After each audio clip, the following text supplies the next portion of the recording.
The United States is preparing to defend itself against a North Korean missile that could hit our mainland as far inland as Chicago.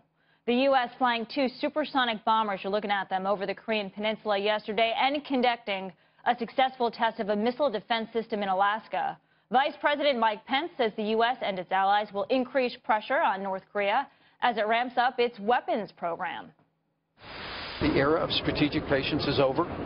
The President of the United States is leading a coalition of nations to bring pressure to bear until that time that North Korea will permanently abandon its nuclear and ballistic missile program.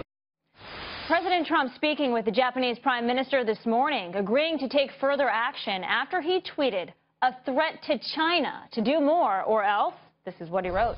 I'm very disappointed in China. Our foolish past leaders have allowed them to make hundreds of billions of dollars a year in trade, yet they do nothing for us with North Korea. Just talk.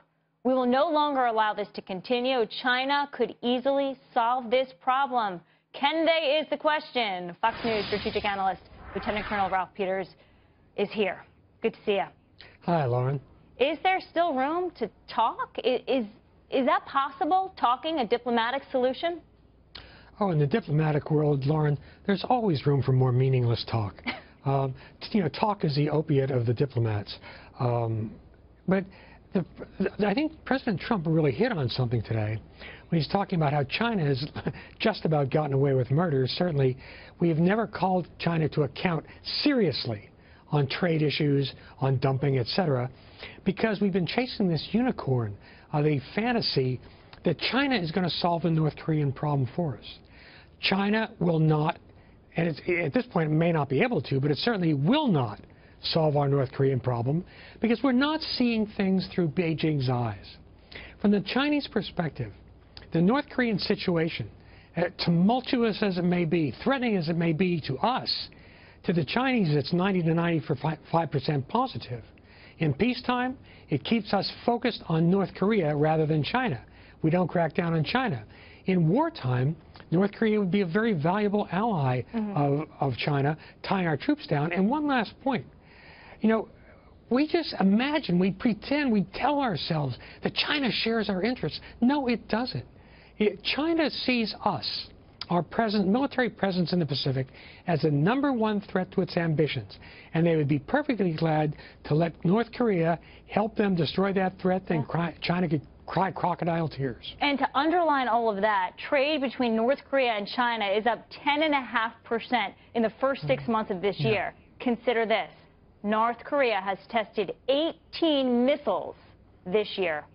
So, I ask, if diplomacy seems to have run out, is a military option imminent or inevitable? Well, I think it may be inevitable. It's not yet imminent, but the window is closing. And really, geopolitical problems of this nature really are like cancer. That's the right metaphor. Because if you don't catch it early, it's much harder to defeat it later. And we've had bipartisan failure, multiple presidencies failing to take any serious action when it would have been more doable. And now, if we are forced to take military action, it is going to be complex, it is going to be bloody, it's going to be very, very ugly, and it may not be short. So there's no good answer here. Is this why General John Kelly is now Chief of Staff? Is this one of the reasons why to tackle the North Korea issue the most effective way possible? Well, that's certainly, you could be right about that, Lauren. I frankly don't know. I think the White House had enough internal problems that it needed somebody to come in with a whip to crack. But I really think the guy to watch is General Mattis. General Mattis, former Marine, of course, like General Kelly. Mattis really understands the Pacific. He understands the world. But he's the guy in our entire government that I trust to make the judicious but necessary decisions on North Korea. But again, there's no magic solution left here. The question is how ugly the end game is going to be. When you think about it, 4 decades of talk with China through all these administrations, and quite honestly, nothing has been done. Good to see you, Lieutenant Colonel Ralph Peters.